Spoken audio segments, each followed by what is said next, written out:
국무수석 오늘은 전화로 연결합니다. 최 수석님 안녕하세요. 안녕하세요. 네, 수석님 오늘은 더불어민주당 얘기부터 좀 해보겠습니다. 결국 김건희 여사 특검법 발의를 했습니다. 2주 전에 이 방송할 때 수석께서 특검은 시기상조다 이런 말씀을 하신 게 여전히 제 기억에 남아 있는데 어떻게 보십니까? 그렇습니다. 그런 생각이었죠. 네. 국무위원 탄핵 발의나 또 김건희 여사 특검법은 시기상조다 이런 생각이었는데요. 그 이후로 김건희 여사의 허위공용 문제나 이런 것에 대해서 검찰이 면죄부를 줬잖아요.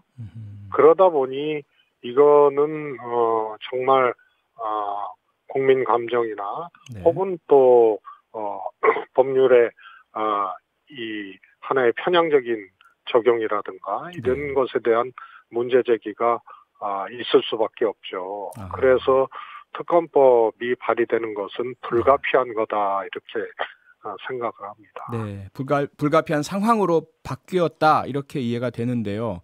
그렇습니다. 그런데 일반 국민들께서 보실 때는 조금 불안하지 않습니까? 지금 강대강 대결 국면 거의 여야의 전쟁 상황으로 치닫고 있는데요. 이 부분 괜찮은 건가요? 사실상 그 핵충돌과 같은 그런 이제 뇌관이 터진 거거든요, 지금. 예. 그래서 이후에 국민 여론에 따라서 이 관련 특검법은 좌우가 될 수밖에 없는데 사실 지금 이 정부의 이제 국정 운영 동력이라든가 또 국정을 운영을 하는 방식, 또 김건희 여사에 대한 국민들의 일종의 원성과 분노죠. 이런 것들로 과연 방어할 수 있겠는가 이런 생각이 들고요. 과거에도 김대중 대통령 재임 기간에 이희호 여사를 타겟으로 온노비 특검이 사실 진행이 됐었거든요. 노무현 대통령 재임 중에도 아예 특검법 이름이 노무현 대통령 측근 비리 특검이었어요. 제목 자체가. 그런데 그때도 결과는 특검 결과 정말로 아무것도 아닌 걸로 그렇게 결과는 났습니다만 국민 여론이 뒷받침이 안 됐기 때문에 또 민심으로 방어벽을 삼지 못했기 때문에 그 특검을 허용을 했었거든요. 그런데 지금 김건희 여사 특검 같은 경우에는 국민들이 정말 문제라고 생각을 하고 있을 테고 또 이 정부의 국정운영 동력이라든가 또 이 여론의 지지라든가 이런 것들을 얻지 못하고 있는 상태이기 때문에 사실은 저거 방어할 수 있는 에너지가 없다고 생각하기 때문에 결국은 저는 특검으로 간다고 생각합니다. 네. 특검 법안 발의뿐만 아니라 민주당에서는요, 국정조사 요구서도 국회에 제출한 상태지 않습니까? 소위 말하는 이제 쌍끌이 공세 이렇게 표현들을 많이 하시던데 혹자는 아직 집권 초기인데 야당이 너무 강한 공격을 하는 거 아닌가 이런 부분에 대한 지적도 있습니다. 부담스럽지 않으신가요? 저는 국민들 입장에서 보면은요. 이 집권 초기부터 대통령 부인과 관련돼서 집권 이전부터 또 집권 이후의 문제까지 이렇게 사건이 되고 이렇게 이슈가 된 적이 없거든요. 그리고 또 집권 말기에도 보기 힘들 정도의 하여튼 이상한 일들이 많이 일어났잖아요. 그래서 저는 이것이 집권 초임에도 불구하고 오히려 국민들이 초기이기 때문에 이거는 해서 예방적 효과까지 감안해서 국민 여론을 획득할 가능성이 저는 매우 크다고 생각을 합니다. 네. 예방적인 효과까지 감안했다라는 말씀 주셨는데 그런데 현실적으로요. 지금 특검법이 실제로 통과돼서 특검이 수사를 할 수 있게 하려면 우선은 국회 법사위를 통과해야 될 텐데 법사위원장 국민의힘 김도읍 의원입니다. 현실적으로 통과 가능성이 있다고 보십니까? 저는 기준은요. 과거에도 마찬가지였지만요. 기준은 국민 여론이라고 봐요. 이 특검 김건희 여사 특검을 법사위원장이 혼자 쥐고 흔들고 국민 여론은 하라고 하는데 예. 그걸 막아선다 그러면은 그만큼 집권 여당이나 윤석열 대통령에게는 훨씬 더 부담스러운 상황이 올 거고요. 네. 그래서 그거는 한계가 있다고 생각을 합니다. 아하. 오로지 이제 대통령 지지율, 국민 여론 이것을 방어의 에너지로 삼아서 네. 법사위원장이 막을 수는 있겠지만 그 에너지가 형성이 안 되면 네. 이것은 특히 이제 총선이 이제 날이 갈수록 이제 총선이 다가오는 거 아닙니까? 네. 그다음에 집권 여당의 상황이 지금도 지금 분열이 돼 있고 이 대통령 국정 운영에 에너지가 되지 못하고 있는 상황이거든요. 예. 그래서 법사위원장 혼자 이것을 막아낼 정도로 국민 여론이 뒷받침이 되느냐, 네. 아니면 법사위원장 혼자 막아내다가는 오히려 더 큰 화를 입을 수 있을 정도로 국민 여론이 특검해라, 이 정부 안 되겠다, 집권 여당 안 되겠다, 네. 이렇게 흘러갈 것인지 결국은 거기에 달려 있다고 보고요. 네. 그것이 결국은 이렇게 된 거 아닙니까? 국정조사는 대통령 취임 후에 예를 들어서 대통령실 수의계약 문제라든가 예. 뭐 이런 거고요. 네. 그다음에 이제 대통령 취임 이전에 김건희 여사의 허위 경력, 도이치모터스 주가 조작 의혹, 네. 이런 것들이 이제 특검, 이렇게 과거와 취임 후의 진행형 일로 이렇게 구분해서 투트랙 전략을 쓰는데요. 네. 결국은 이후 진행 과정, 환경, 국민 여론에 따라서 현재적 일도 특검에 내용적으로 합류될 가능성들이 저는 있다고 봅니다. 네.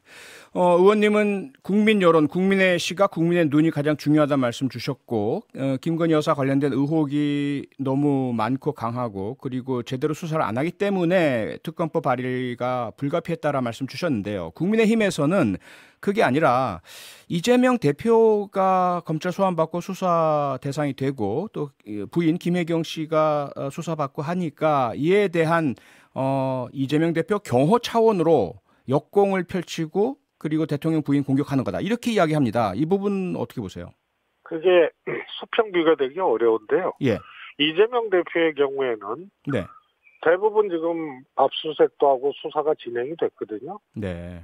대장동 그다음에 선거 중에 허위사실 공표, 그다음에 백현동 변호사비 대납 엄청나게 압수수색하고 수사가 진행이 됐어요. 새로운 사안이 없어요. 네. 김건희 여사의 경우에는 과거사는 지금 면죄부를 다 주고 있고, 네. 윤석열 대통령 취임 후에 대통령실 수의계약 문제라든가, 그다음에 나토에 의해 민간인이 동행한 문제라든가, 비선 문제라든가 이런 문제들은 아예 지금 시작도 안 했거든요. 네. 그래서 이거는 수평 비교될 수 없는 사안이다. 아하. 만약에 네. 저는 이재명 대표에 대해서 검찰이 혹은 경찰이 기소할 수 있는 것들이 사실 이렇게 요란했지만 없다고 생각을 하거든요. 네. 그런데 이재명 대표가 경우에 따라서는 특검을 수용을 하고 김건희 여사 그 특검 하라고 네. 그렇게 밀어붙일 수도 있는 거예요. 당장은 아니지만. 예. 그래서 이런 게 다 국민 여론에 달려 있다고 생각을 합니다. 알겠습니다.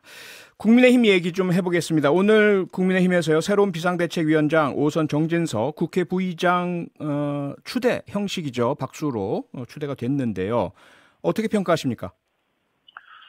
저는 이미 국민의힘에서 윤석열 대통령과 그다음에 국민의힘의 소위 당권, 네. 이것이 지금 비상 상황에서 내용을 수습하는 과정에서 책임 있는 총대를 매지 않겠다라는 일종의 도피 행렬이 시작이 됐다고 봅니다. 도피 행렬의 시작이요? 네, 네. 장제원 이선 후퇴도 아하. 사실은 이제 그런 경향이 있고요. 네. 또 서병수 전국위 의장이 의장 못 맡겠다고 하고 비판적인 의견을 냈고, 네. 또 박주선 전 의원도 마찬가지였고요. 주호영 비대위원장 고사도 마찬가지인가요? 주호영 위원장 고사도 예. 그런 것들이 내포돼 있습니다. 아하. 이 비정상적인 상황에서 이 총대를 메고, 네. 그다음에 원포인트 비대위원장 아닙니까? 예. 전당대회를 해서 정식 지도부를 출범시키기 위한 윤석열 대통령은 연내라고 했다는 전당대회를 왜 내년에 하느냐, 예. 연내에 할 수 있지 않느냐 이런 보도도 있었습니다만 연내에 한다 그러면요 3개월짜리 이 비대위원장이거든요. 그렇네요. 그러면은 아무것도 할 수 없고 새 지도부 정상적인 지도부를 전당대회를 통해서 출범시키는 이 원포인트 지도부예요. 예. 이거를 총대를 매서 낮은 대통령 지지율 또 민심을 수습하지 못할 가능성이 있는 이 대통령 리더십을 가지고 여기 총대를 맬 수 있겠느냐. 네. 그러면 우리 과거 정치에서도 민주당도 그런 경우가 있었습니다만 대통령이 민심을 얻지 못하고 지지율이 회복되지 않으면요. 대통령의 그늘로 총선 치를 수 없다 이런 분위기가 되면 대통령을 여당발로 공격하게 돼 있습니다. 아하. 그러면은 소위 말해서 친윤 내지는 이번에 총대를 맨 사람들이 정치적으로 오히려 총선 공천을 못 받는다든가 네. 정치적으로 오히려 소위 말해서 패족이라고 옛날에 노무현 대통령 이후에 예. 이런 것까지 적어도 정치적 경험 있는 사람들은 감각적으로나 네. 또 정치적 경험상으로나 생각할 수밖에 없거든요. 그래서 일종의 런웨이가 일어나고 있는 거고 아하. 그러다 보니까 정진석 국회부의장 외에는 대안이 없었던 거죠. 네. 책임을 지지 않기 위해서 다 달아나고 있다 이런 말씀을 주셨는데요. 그래서인가요? 그 최근에 보도나 전문가들 분석 등에 의하면 국민의힘은 지금 소위 말하는 신윤핵관 초재선 의원들이 대통령과 직접 소통하면서 당의 어떤 중심 역할을 하고 있다 이런 보도가 나오던데요. 이 부분 같이 보고 계십니까? 매우 위험한 거죠. 런어웨이를 하시는 분들이 주로 중진들 아니에요. 경험 있는 분들이요. 네. 감각적으로 알고 경험적으로 아는 거죠. 이래가지고 국민들은 능력과 안정이라는 두 가지로 집권 세력을 보거든요. 네. 이 두 가지 다 안 된단 말이에요. 초유의 사태거든요. 이런 적이 어디 있었습니까? 네. 여기에 총대를 매는 것이 어떤 의미인지를 알기 때문에 런어웨이가 일어나고요.